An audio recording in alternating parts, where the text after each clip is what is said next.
네, 우리 함께 하나님의 말씀 보겠습니다. 하나님의 말씀은 창세기 39장 2절에서 3절 말씀입니다. 하나님의 말씀은 창세기 39장 2절에서 3절 말씀입니다. 우리 함께 봉독하겠습니다. 시작. 여호와께서 요셉과 함께 하심으로 그가 형통한 자가 되어 그의 주인 애굽 사람의 집에 있으니 그의 주인이 여호와께서 그와 함께 하심을 보며 또 여호와께서 그의 범사에 형통하게 하심을 보았더라. 아멘.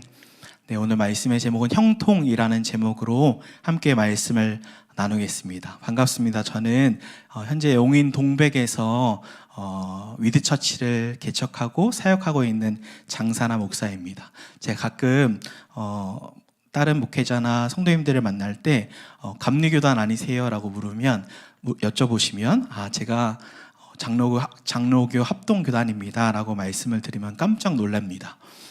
제가 왜 이렇게 예수 동행 운동에 깊이 함께 하게 되었냐면 특별히 유기성 목사님을 존경하고 제가 또 유 목사님을 통해 들은 메시지를 통해 제 삶이 진짜로 실제로 변화되고 이게 정말 나에게 가져가야 할 목회의 철학이고 나에게 가장 중요한 복음의 누림이구나 라고 생각하게 되면서 이 예수 동행 운동에 참여하게 되었습니다. 제가 사진 한 장을 가져왔는데요. 네, 제가 청년 때입니다. 굉장히 저도 말랐죠. 우리 김승혜 목사님 인도네시아 선교 때 제가 만나 뵀습니다. 그때 저는 청년 때 뜨거운 마음으로 죽으면 죽으리라 이런 마음으로 단기 선교를 가게 됐는데 우리 김승혜 목사님은 저희 청년들을 모아놓고 인조유이듬이 예수님과 함께 놀자. 비가 오면 아무것도 안 하셔도 됩니다. 예수님과 함께 노십시오. 이렇게 얘기해 주신 겁니다. 근데 속으로는 난 지금 죽으러 왔는데 왜 선교 와서 놀라고 말씀을 하시는가.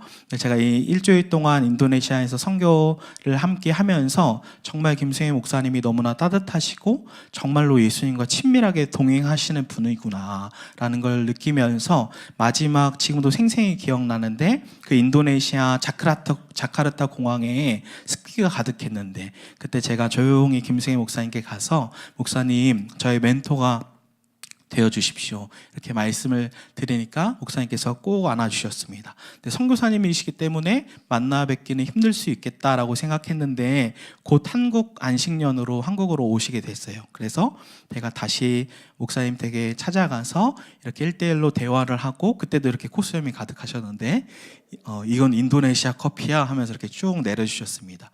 많은 대화를 하다가 제가 청년이었으니까 김승혜 목사님께서 한 가지 질문을 하시는 거예요. 사나야, 예수님이 옆에 계시는 것이 느껴지냐? 저는 속으로 목사님 좀 이상하신데? 라는 생각이 들었습니다. 왜냐하면 그때를 돌아보면 청년 때 예수님이 함께 하신다 임마누엘을 머리로 알고 있지만 보이지 않는 주님이 내 옆에 계심이 느껴진다니 이게 무슨 말인가 라는 생각이 들었습니다. 그러면서 잘 대화를 하고 헤어져서 그 복정역에서 지하철을 타고 갈 때 제가 어떤 기도회를 한 것도 아니고 어떤 집회나 말씀을 들은 것도 아닌데 그 지하철에서 하나님의 임재가 물이 바다 덮음같이 저를 온몸을 뒤덮는 겁니다. 그때 많이 울었고 이게 무엇인가라고 그때는 해석이 되지 않았는데 돌아와서 보니까 그 한마디 사나의 예수님이 옆에 계신 게 느껴지냐? 이 한마디와 함께 목사님께서 정말 예수님과의 친밀하게 누리는 화평 그 열매를 내가 먹고 누리고 왔구나. 그때부터 뭔가 조금씩 주님이 함께 하신다는 것이 무엇인가라고 알게 되면서 김승혜 목사님이 우리 유기성 목사님을 소개해 주시고 제가 그 메시지를 들으면서 제 인생을 송두리째 바꾼 한 말씀이 있는데 그게 요한 1서 3장 6절 말씀입니다. 우리 함께 같이 읽어볼까요? 요한 1서 3장 6절 시작.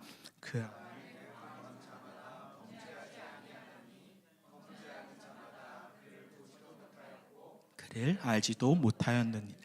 아멘. 직역하면 이겁니다. 그와 함께 사는 자마다 범죄하지 못한다.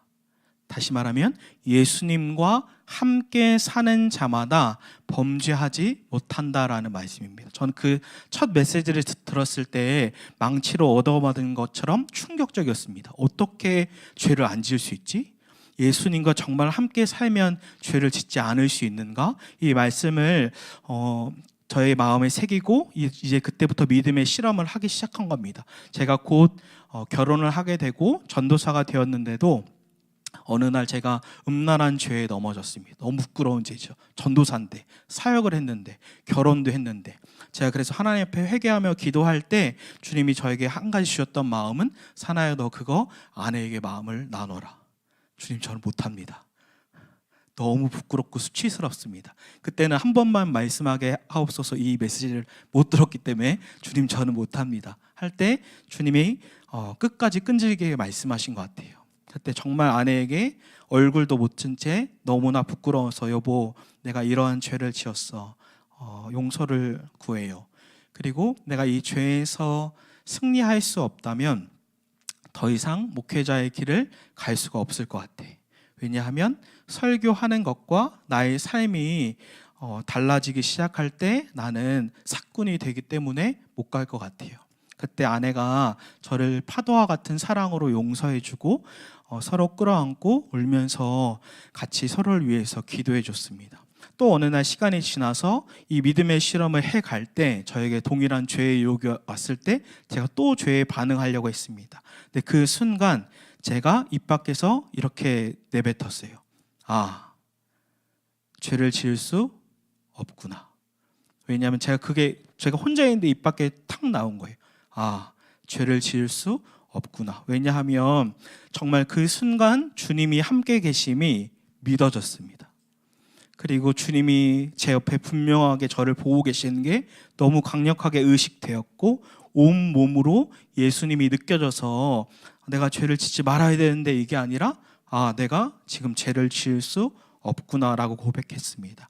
저는 진짜 하나님을 경외함으로 죄에서 승리한 인물 하면 저는 오늘 읽은 말씀에 요셉이 생각납니다. 요셉은 보디발의 아내가 유혹했을 때 주인 보디발을 두려워해서 죄를 안 지은 것이 아니라 하나님을 두려워했기 때문에 죄를 짓지 않았죠. 우리 한 번 더 창세기 39장 9절 말씀을 읽어보겠습니다. 창세기 39장 9절 시작.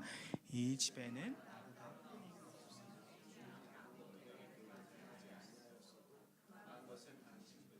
당신은 그의 아내임이라. 그런즉 내가 어찌 이 큰 악을 행하여 하나님께 죄를 지으리까. 아멘. 요셉은 정말로 하나님을 경외하는 사람이었고 항상 24시간 주님을 바라봄으로 이 큰 악을 행하여 하나님께 어떻게 내가 죄를 짓습니까? 라고 하나님을 바라봄으로 죄를 짓지 못했습니다. 이 요한일서 3장 6절 말씀 그대로를 요셉의 삶으로 산 겁니다. 이런 요셉에게도 하나님을 경외하고 하나님을 바라보는데도 요셉에게 위기가 옵니다. 삶의 위기가 오는데 제가 성경을 더 연구하고 싶어서 에스라 성경신학대학원에 들어가서 공부를 하면서 제게 참 인사이트가 있었던 한 이미지가 있습니다. 그 사진 한번 보여주시겠습니까? 전 이 사진을 보면 요셉이 생각이 납니다. 이 이미지를 보면 요셉을 한번 생각해 보시면 하나님이 요셉에게 꿈과 비전을 줘서 저 위의 그림처럼 요셉은 생각했을 거예요. 이제 하나님의 꿈을 받았다. 하나님의 비전을 받았다. 내 삶은 이제 쫙 펴지는 거야. 누구도 아니라 하나님이 나에게 꿈을 주셨는데, 나에게 비전을 주셨는데, 요셉의 삶은 위에 있는 것과 같지 않고 밑에 있는 것처럼 하나님의 플랜처럼 하나님이 이끌기 시작합니다. 한번 상상해 보시겠습니까? 요셉의 삶에 내가 하나님께 꿈과 비전을 받았구나. 그런데 그 꿈을 비전을 형들에게 얘기해 주니까 형들은 시기 질투합니다. 그날 어느 날 요셉을 이제 죽여야겠다. 아니야, 죽이지 말자. 요셉을 그럼 애굽에 팔자. 그래서 웅덩이를 파서 요셉을 가두는 겁니다. 이제 팔려고. 근데 요셉은 제가 그때 요셉이었으면 전 이렇게 기도했을 거예요. 하나님이 저에게 꿈과 비전을 주시지 않았습니까? 왜 형들이 이렇게 저를 구덩이에 넣어서 팔려고 합니까? 하나님, 형들의 마음을 되돌려 주십시오. 그런데 하나님은 하나님의 입장에서 요셉은 어디로 가야 돼요? 애굽으로 가야 돼요. 하나님은 그걸 설명해 주고 싶어도 다 알지 못하는 요셉을 향해 말씀을 못 해주셨겠죠. 결국 형들에게 팔려서 애굽으로 갑니다. 그 애굽에서도 보디발의 집에서 요셉은 충성되이 섬깁니다. 그러나 어느 날 보디발의 아내가 요셉을 유혹하죠. 그것도 성경에는 매일 유혹했다라고 얘기합니다. 매일. 이 혈기왕성한 보디발의 아내는 미인이었을 거예요. 위치가 있었기 때문이에요.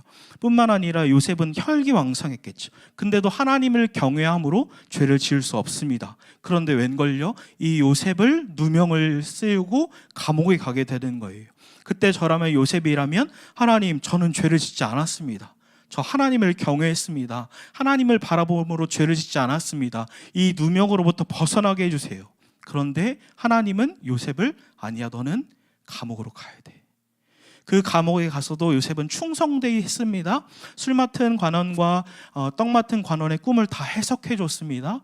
결국 술 맡은 관원이 나가게 됐을 때 기도했겠지 않겠습니까? 하나님, 저 꿈을 해석해 줬습니다. 이 감옥에서 나가게 해주세요. 아니야, 넌 거기서 인내를 배워야 돼. 결국 그 끝에 이 플랜, 하나님의 플랜처럼 계속 장애물과 상처와 나중에 창세기 끝을 보면 요셉 안에 있는 형들을 향한 모든 상처와 울분이 다 눈물로 나오지 않습니까? 결국 총리가 되어서 바로의 꿈을 해석해 주면서 7년의 흉년과 7년의 풍년을 해석해 줄 때에, 만약에 제가 그 말씀을 묵상하면서 만약에 요셉이 이 하나님의 큰 그림과 같이 훈련받지 않았다면, 장애물이 없었다면, 저와 같은 사람이 요셉이라면 저는 교만해졌을 것 같습니다.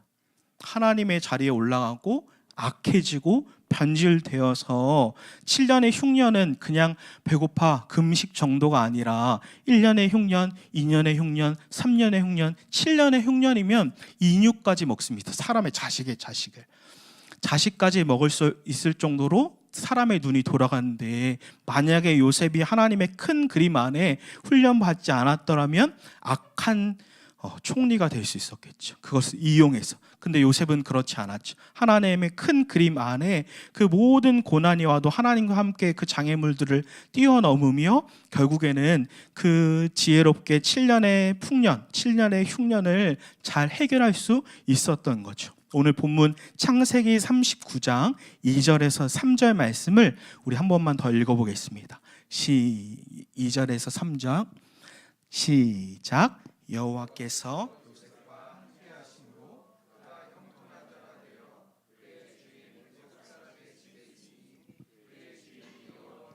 그와 함께 하심을 보며 또 여호와께서 그의 범사에 형통해 하심을 보았더라. 아멘.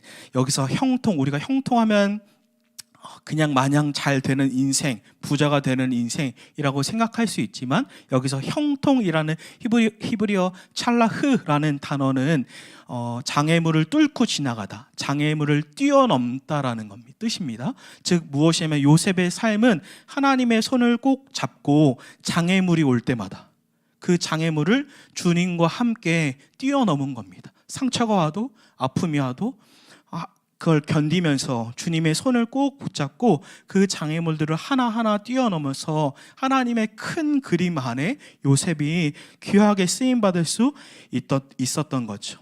저도 어린 목회자이지만 목회를 하면서 힘든 순간이 찾아옵니다. 설교 사역을 열심히 하고 이것에 생명을 거는 마음으로 준비하다가도 성도님들이, 목사님, 제가 설교 때 사람은 변합니다 라고 설교해도 목사님, 사람은 안 변합니다, 이러면 제 마음이 무너지죠. 목사님 설교도 걸러 들어야 돼 하면 마음이 상해요. 마치 엘리야가 이세벨의 말을 듣고 마음이 무너진 것처럼. 뿐만 아니라 제가 개척할 때 저는 재정 하나 없이 저희 가족 넷이서 개척했을 때 열심히 하고 여러 가정들이 감사하게 왔죠. 그런데 그 시간이 흘러서 제 안에 슬며시 비교 의식이 찾아오는 겁니다. 똑같이 저랑 개척했는데 더 승승장구, 후원도 많이 받고 사람도 몰려들고, 그러면 저에게 비교 의식이 드는 거예요. 마치 요한복음 21장에 베드로가 예수님을 향해 저 요한은요 어떻게 되는데요? 라고 비교 의식을 가졌던 것처럼 저에게도 그것이 찾아옵니다. 그때 주님은 저에게 뭐라고 얘기하시냐면, 사나야, 너는 하나님의 큰 그림을 보라. 제가 좁은 눈으로 좁은 시야를 가지면 계속 더 좁고 구덩이로 들어가는 거예요. 근데 주님은 저에게 아니야, 너는 하나님의 큰 그림을 보라 라고 얘기해 주신 겁니다. 우리 한번 따라해 볼까요? 하나님의 큰 그림을 보라. 하나님의 큰 그림을 보라. 이것이 오늘 딱 한 가지의 메시지입니다. 이번에도 저희 감사하게 저희는 집을 줄여서 이사를 가면서 교회에 헌금하고 예배당을 들어가게 됐습니다. 원래 2년 반 동안 저희가 카페나 어떤 장소들을 주일날만 대여해서 다니다가 2년 반이 지나서 저희 집을 줄이고 헌금해서 교회를 들어가게 됐는데, 이 예배당을 계약하고 인테리어를 하면서 돈이 없는 거예요. 모자라는 거예요. 그때 기도하면서 주님께 지혜를 구했습니다. 주님, 어떻게 해야 할까요?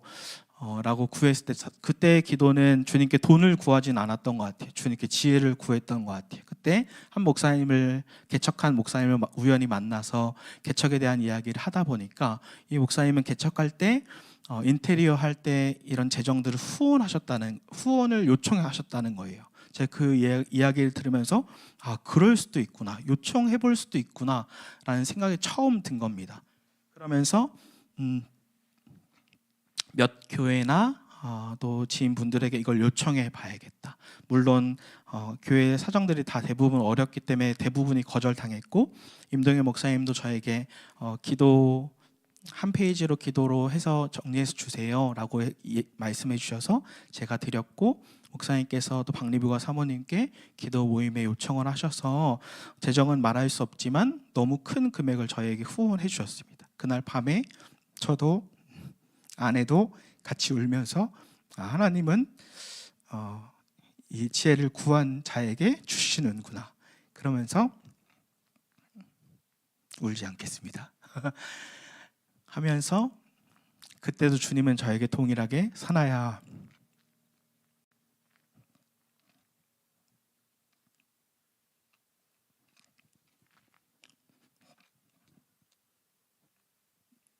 너는 하나님의 큰 그림을 보라.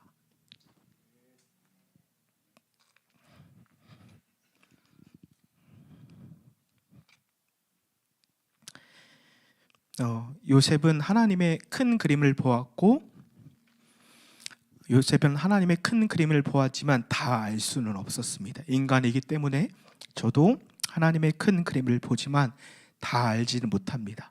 근데 아십니까? 예수님께서는 하나님의 큰 그림을 보시면서 다 아셨습니다.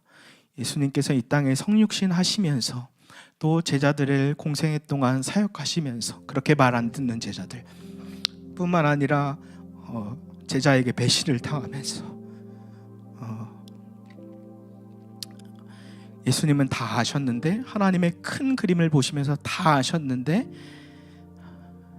주님 하나님을 향해 이 잔을 내게서 옮겨주십시오. 그러나 나의 원대로 마시옵고 하나님의 원대로 해주십시오. 예수님이 아시는 그 하나님의 큰 그림은 무엇이냐면 수많은 영혼들이 구원받을 하나님의 큰 그림입니다.